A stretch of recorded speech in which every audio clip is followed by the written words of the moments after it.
Afro-Diaspora chez vous, exprimez-vous chez vos auditeurs internautes dans un monde où avoir un emploi est très très difficile et aussi il faut avoir des compétences très très nécessaires pour gagner un emploi ici en République démocratique du Congo. Nous parlons aujourd'hui des compétences numériques. Pourquoi et comment se mettre à jour pour rester compétitif à l'ère du digital? L'ère du digital, l'ère du numérique. Nous en parlons aujourd'hui avec Madame Inès Munganzi, qui est ici présente, que j'ai dit bonjour et bienvenue. Bonjour monsieur. Merci d'abord d'accepter notre invitation. Gagner un emploi, c'est difficile ici en République du Congo, beaucoup plus dans les domaines du digital où les pays ne se mettent pas vraiment à jour dans des filières, surtout dans des universités. Comment définissez-vous les compétences du digital ou numérique aujourd'hui? Alors, déjà, je vous remercie pour l'invitation. Merci. Alors, s'il faudrait définir les compétences numériques à l'ère du digital, il faudrait d'abord comprendre c'est quoi l'ère du digital. Très bien. Parce que nous sommes dans un environnement que les gens ne comprennent pas et du coup, ils ne savent pas comment s'adapter ou comment évoluer. Déjà, l'ère du digital, c'est l'ère actuelle où la technologie, où l'électronique, l'informatique ont une grande place dans notre société. Donc c'est un monde aujourd'hui où nous sommes tous connectés, où toute chose est en connectivité, nous sommes tous interconnectés. Nous savons que nous avons environ 5 ou 6 continents, mais avec les digitales, il n'y a qu'un seul continent, c'est le numérique. C'est l'espace numérique, en fait. Et quand vous comprenez ça, que nous sommes tous ensemble, nous vivons tous dans une même sphère, nous allons comprendre que nous avons besoin d'être... c'est un monde qui est beaucoup peuplé. Alors, pour avoir sa place, il faut la mériter. Et du coup, pour avoir un travail aussi, il faut mériter ce travail-là. Et comment mériter ce travail-là? C'est comme ça que vous avez dit, il faut développer les compétences numériques pour être justement compétitif à l'ère du digital.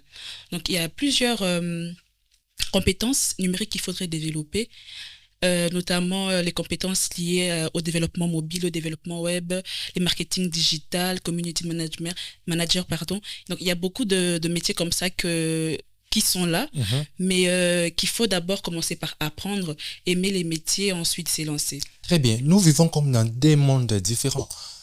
Les jeunes aujourd'hui qui sont nés dans des années 90 ont grandi dans un système éducatif où il y avait pas vraiment les digitales, pour ne pas toujours dire l'ensemble du numérique et tout. Et aujourd'hui, les mondes d'emploi exigent les compétences du digital. Pour ces jeunes qui ont étudié, je prends l'année 2000 à 2010, qui n'ont pas suffisamment la maîtrise, entre guillemets, du digital, et aujourd'hui, vous avez cité le community management et d'autres compétences du digital qui exigent aujourd'hui aux jeunes d'avoir cette maîtrise pour être aussi, entre guillemets, compétitif dans un monde d'emploi. Vous pensez qu'il faut mettre à jour le système éducatif ou mettre à jour l'homme ou les jeunes congolais qui a étudié dans un monde différent que celui d'aujourd'hui? Oui, je pense qu'il faut faire les deux ou les trois. Ça dépend de combien des éléments vous avez cités. Dans votre thème, il y a comment et pourquoi être compétitif à l'ère du digital. Les pourquoi, ça fait partie du pourquoi. Parce qu'aujourd'hui, comme vous avez dit, nous sommes dans un siècle où vraiment tout est digitalisé, où tout est numérisé. Alors les gens qui ont étudié pendant les époques où ce n'était pas encore le cas, ils ont un peu du mal parce qu'ils n'arrivent pas à s'adapter justement. Très bien. Alors pour s'adapter, déjà, il faut observer les mondes dans lesquels nous vivons. Il faut avoir la capacité d'observer dans quelle sphère tu évolues. Et quand tu observes, tu sauras bien quoi faire. C'est-à-dire, aujourd'hui, dans tous les emplois qui existent, les digitales interviennent, les numériques interviennent.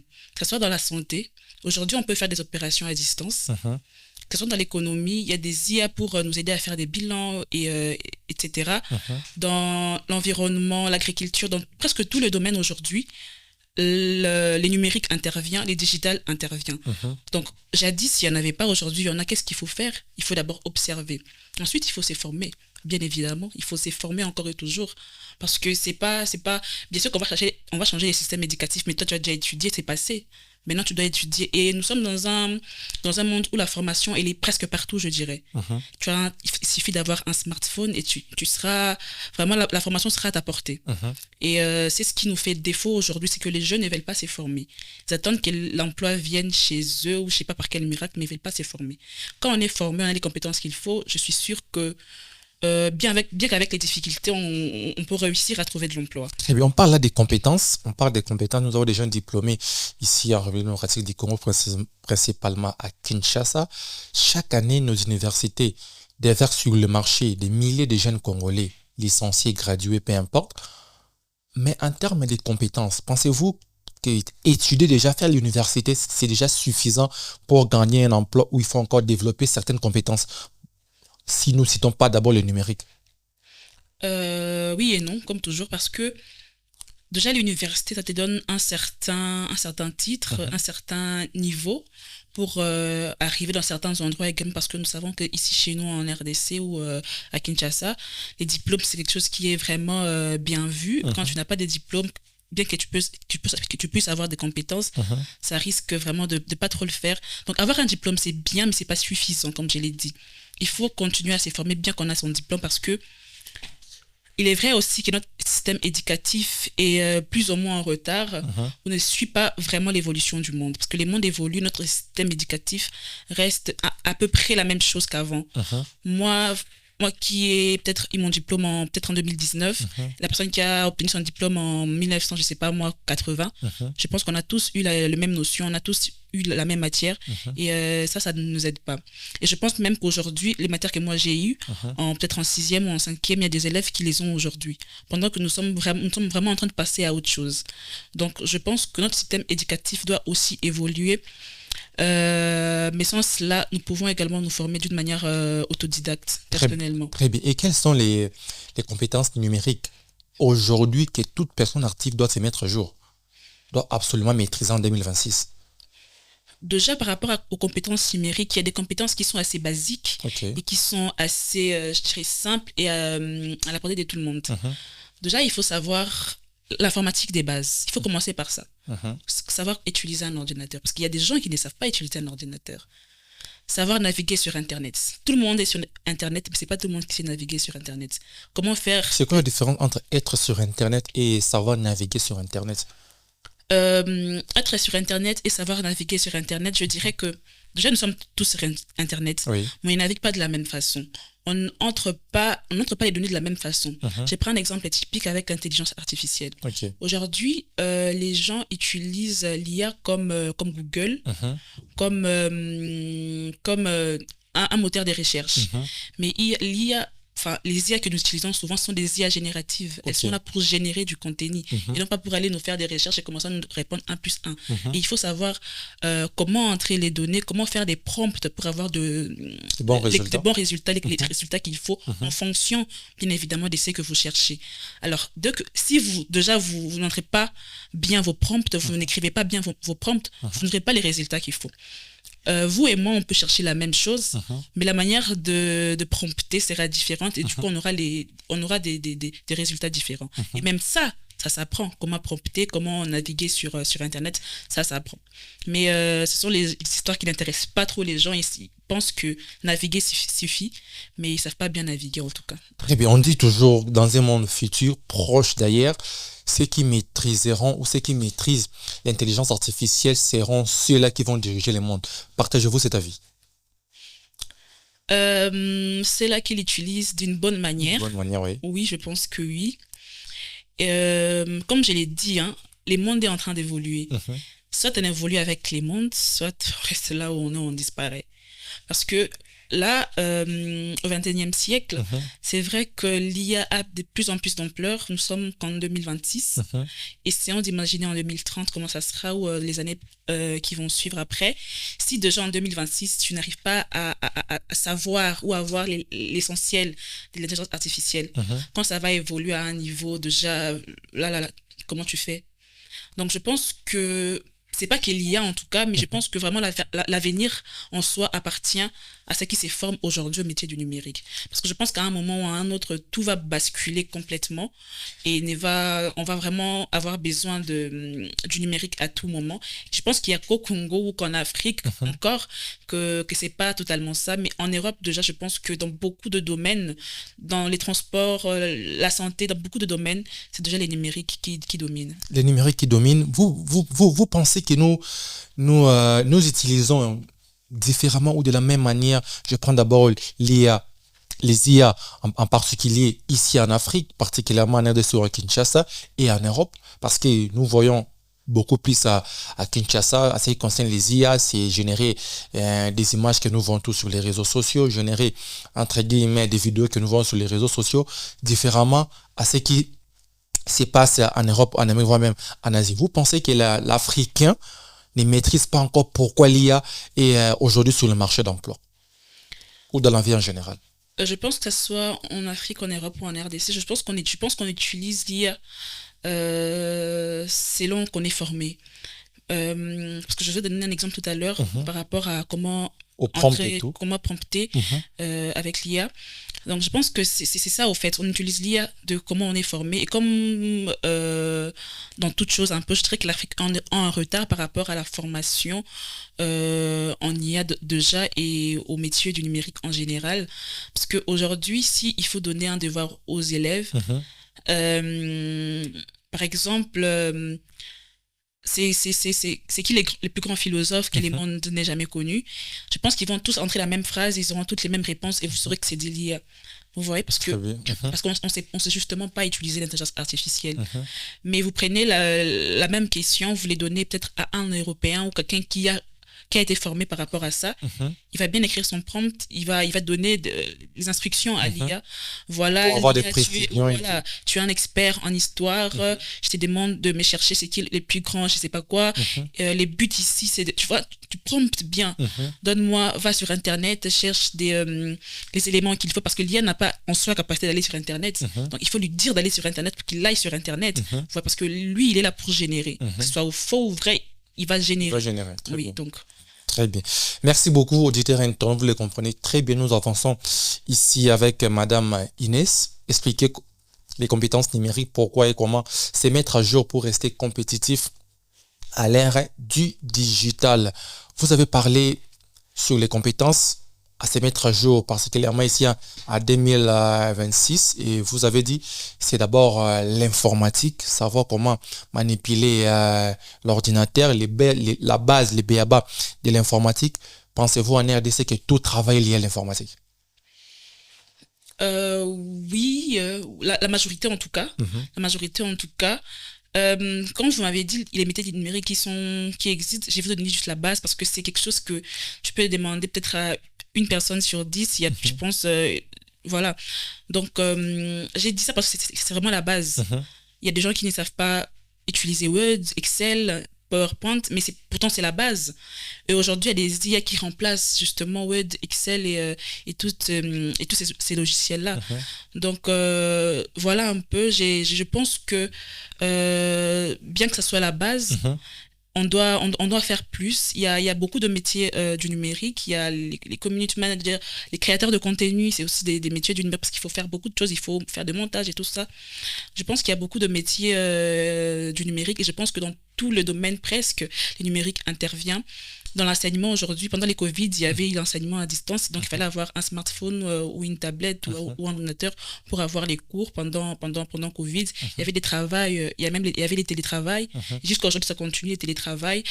La santé, on pouvait te consulter en ligne, on peut faire beaucoup de choses. Aujourd'hui, il y a beaucoup de métiers qui sont en train de transitionner vers les digitales. Donc, je pense qu'il serait vraiment malin pour chacun d'entre nous de vraiment apprendre ces métiers-là, d'apprendre comment ça fonctionne, de vraiment s'élancer, d'être à jour pour rester compétitif sur les marchés. Très bien. En parlant du système éducatif, vous pensez que le système éducatif congolais doit aussi se mettre à jour inclure tous ces métiers de community management, comment prompter et avoir des bons résultats des IA, comment utiliser d'ailleurs en gros certaines intelligences artificielles. Vous pensez que les systèmes éducatifs congolais doivent emboîter les pas pour intégrer tout cela dans son système, afin de mettre à jour aussi les élèves et les étudiants congolais? Oui, je pense que oui. Peut-être pas tous les métiers, mais la majorité, si par exemple l'intelligence artificielle, je pense que oui. Pourquoi? Parce que, vous les vouliez ou non, les élèves utilisent l'intelligence artificielle pour faire leurs devoirs.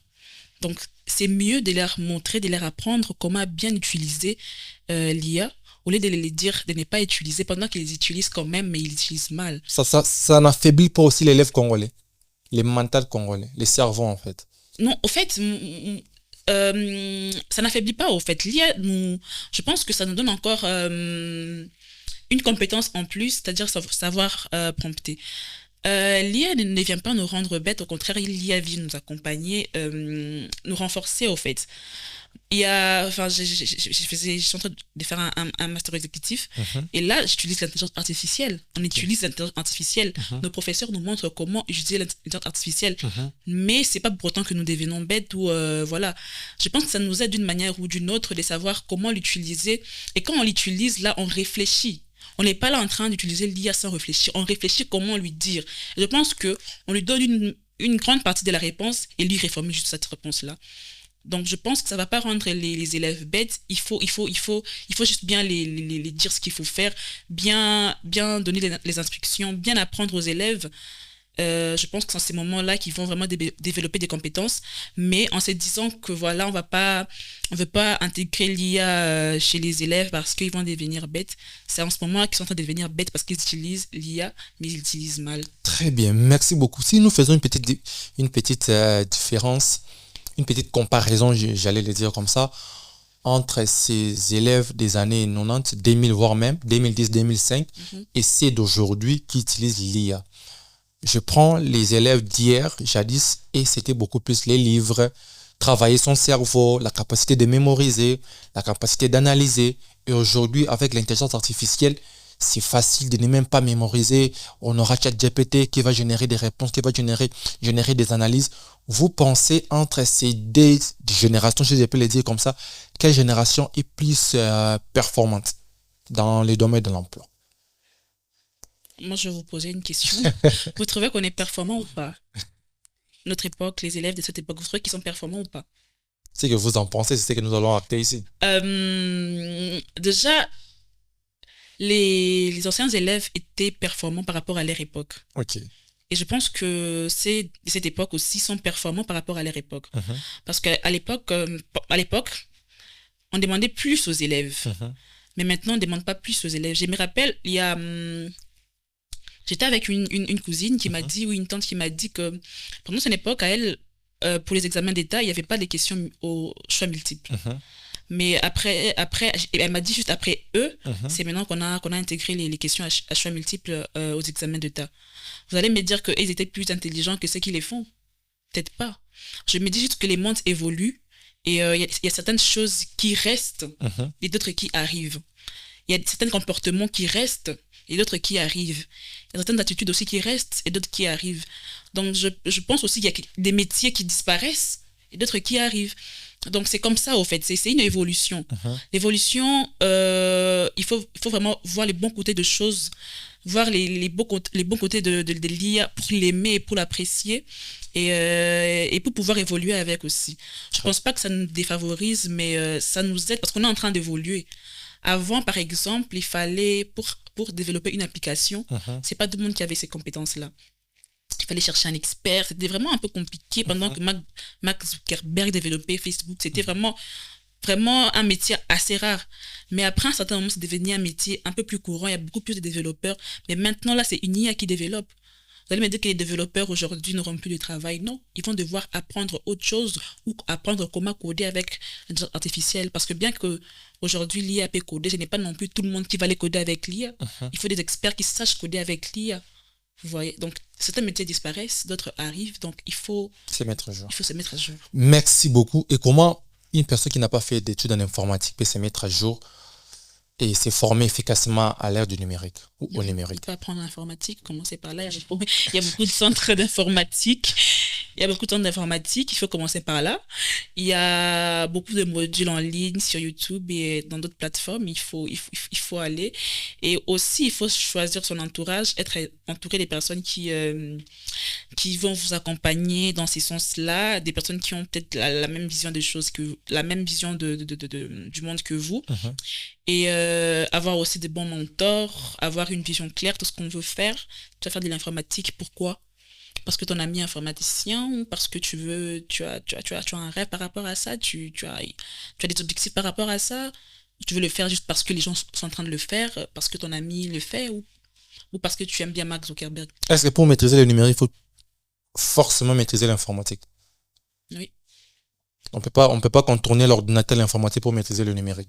En tout cas, je pense que l'informatique, c'est la base. Hein, c'est la base. Je ne vois pas comment tu peux naviguer sur un ordinateur sans pour autant savoir utiliser l'informatique. Parce que déjà, l'ordinateur, c'est l'outil que nous utilisons en informatique. Donc, je pense que oui. Bien qu'il y a des gens qui n'ont pas des ordinateurs, qui ont des smartphones, mais c'est pas vraiment les mêmes fonctionnalités, mais c'est presque pareil. Mais donc, je pense que oui, parce qu'il y a des logiciels qui sont quand même mobiles et web. Donc, je pense que oui.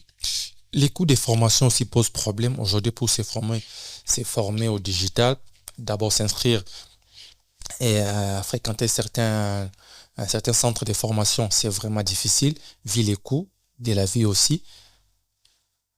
Comment un individu peut se former sans pour autant fréquenter les centres? Parce que vous avez, durant l'émission, épinglé s'auto-former, l'autodidacte, par des vidéos sur les réseaux sociaux. Vous pensez que ces petites vidéos sont suffisantes pour une bonne formation au numérique? Je pense que la question liée au budget, ça c'est, je dirais même que c'est l'excuse du siècle. Quand quelqu'un ne veut pas apprendre, c'est ça l'excuse qu'il va donner. Quand quelqu'un trouve qu'il a une certaine ou des insuffisances quelque part, il va directement s'attaquer au budget. Moi, je pense pas que l'argent ou les budgets ou les moyens financiers soient un frein comme tel pour pouvoir apprendre. Parce qu'aujourd'hui, il y a un prix pour tout. Il y a vraiment un prix pour tout. Il y a la formation, il y a un prix pour tout. Tu veux apprendre l'informatique, il y a des centres pour $20, il y a des centres pour $40, il y a des centres pour $100, il y a des centres pour $1,000, pour $4,000. Donc, je pense qu'il y a un prix pour tout. Et par rapport à apprendre en ligne, oui, il y a vraiment des plateformes qui proposent des formations gratuites. Il y a ODC, Orange Digital Center, qui propose des métiers, des formations en métiers du numérique gratuites aussi. C'est gratuit, mais combien de jeunes y vont pour se former? À ODC, on ne paye pas, ce sont des métiers gratuits. Ce n'est pas parce que la structure ne communique pas assez pour atteindre... Si, ils communiquent assez. Moi, j'ai travaillé beaucoup avec ODC, ils communiquent assez. Il y a presque toutes les formations. D'ailleurs, au courant de cette semaine, au courant de ces mois, il y a des formations gratuites à l'ODC pour les métiers du numérique. Donc, je pense que l'argent, ce n'est pas une raison. En tout cas, pour moi, ce n'est pas une raison. Et je ne pense pas que ce soit vraiment une raison en soi pour dire qu'on n'est pas formé à cause d'argent ou qu'on n'a pas d'opportunité à cause de ça. Non, je ne pense pas que ce soit une raison. Parce que la plupart des gens qui ont commencé, qui ont réussi aujourd'hui, si vous suivez leur parcours, leurs histoires, la plupart d'entre eux n'avaient rien au début. Mais ils ont pu quand même réussir à se former et à être là où ils sont aujourd'hui.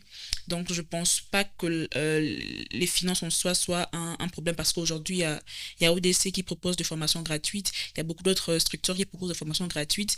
Il y a aussi des programmes comme celui-ci qui servent à éveiller la conscience justement de jeunes pour qu'ils aillent chercher, qu'ils aillent se former, qu'ils aillent apprendre. Il y a tout sur Internet.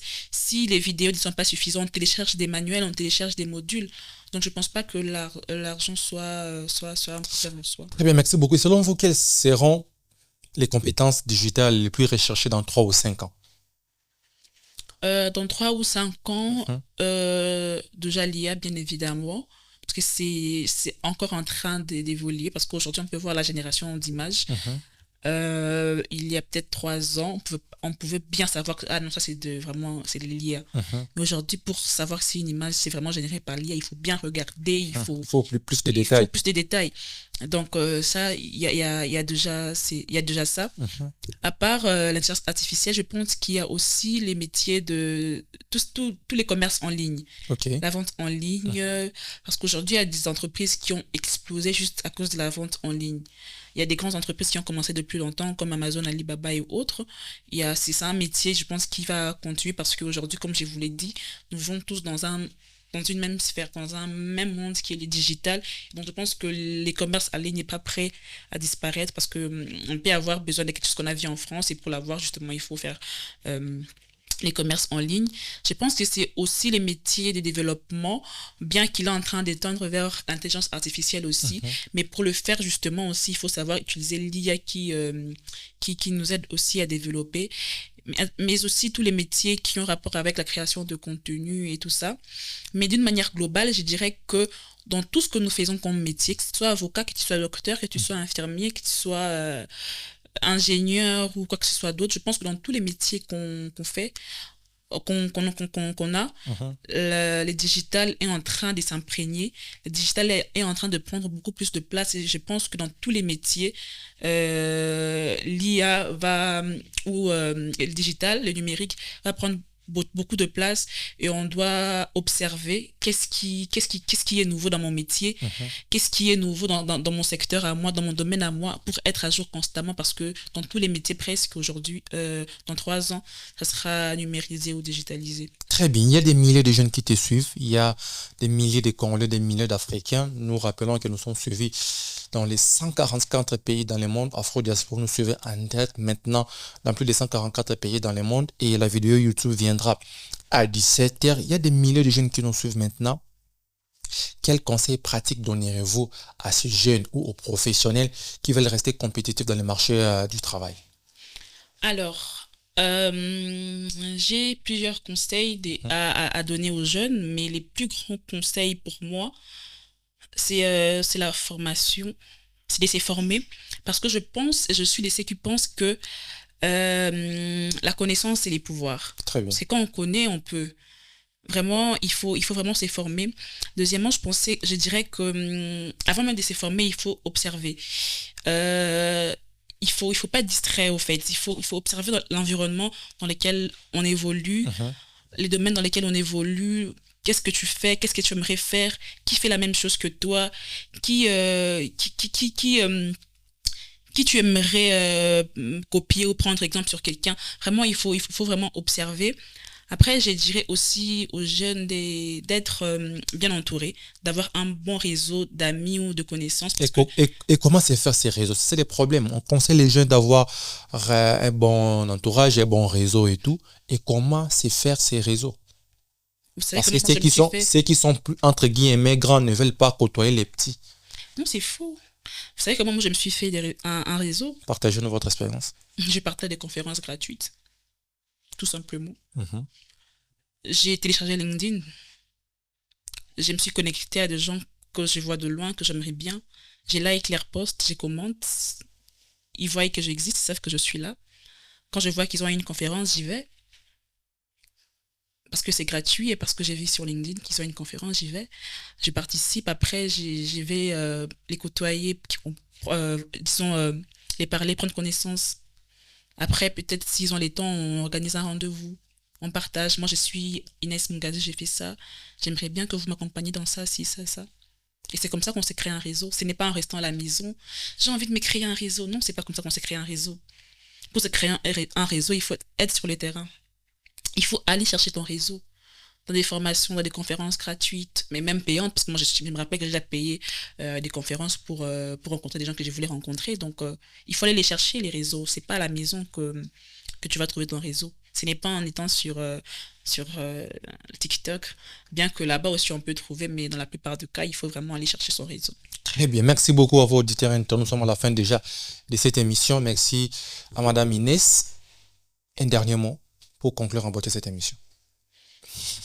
Un dernier mot. Oui. j'aimerais par contre continuer avec les conseils que j'ai donnés aux jeunes. Oui, pour avoir un beau réseau. Mais un réseau d'abord, mais un bon réseau aussi. Mais aussi avoir un mentor. C'est-à-dire quelqu'un que tu apprécies, quelqu'un qui t'accompagne. Quelqu'un qui a réussi dans un domaine bien déterminé, un domaine qui t'intéresse ou un domaine dans lequel tu évolues aussi. Avoir un mentor qui t'accompagne, tu prends exemple sur lui, tu apprends de ses erreurs. Parce qu'aujourd'hui, il y a tellement, on ne peut plus inventer la roue. Il y a tellement de choses qui ont déjà été faites, il y a tellement d'expériences, il y a tellement de témoignages qu'on n'est plus obligé de commettre les mêmes erreurs que les autres. On doit maintenant apprendre des erreurs des autres pour aller plus vite, pour avancer. Vous voyez un peu? Quand les gens disent que non, moi j'ai fait ci, j'ai vu ça, on n'est plus obligé de passer par là parce qu'eux, ils l'ont dit, ils nous préviennent. On doit vraiment avoir un beau réseau, avoir un mentor et puis se connaître et ne pas perdre son identité. Parce qu'aujourd'hui, c'est vraiment un grand risque de se perdre parce qu'on voit beaucoup de choses sur Internet, on voit beaucoup de choses sur les réseaux sociaux. Il y a un grand risque que les jeunes perdent leur identité et c'est ce qui arrive dans la plupart des cas. C'est quoi perdre son identité sur Internet? Être comme quelqu'un juste parce qu'il a beaucoup de succès, vouloir être comme quelqu'un juste parce que les gens l'aiment, tu veux qu'on t'aime toi aussi. Donc c'est vraiment ne pas faire ce qui te plaît, les faire juste parce que ça plaît aux autres ou parce que voilà. Donc d'abord il faut savoir ce que toi tu veux, ce que tu aimes faire et tu le fais. Ne fais pas quelque chose que tu n'aimes pas juste parce que quelqu'un d'autre le fait ou parce qu'il est populaire, parce qu'il est fait. Donc vraiment garder ton identité, trouver un bon mentor qui va vous accompagner et créez-vous un bon réseau et surtout formez-vous sans cesse. Merci beaucoup, formez-vous sans cesse. On se retrouve le jeudi prochain pour un autre numéro Exprimez-vous. Là, les liens de l'émission YouTube sera partagé dans nos différents groupes, différentes plateformes. Suivez-nous sur Afro-Diaspora Média sur YouTube. Merci de nous avoir suivis sur la radio Afro-Diaspora Média dans le monde. On se retrouve les jeudis. Au revoir.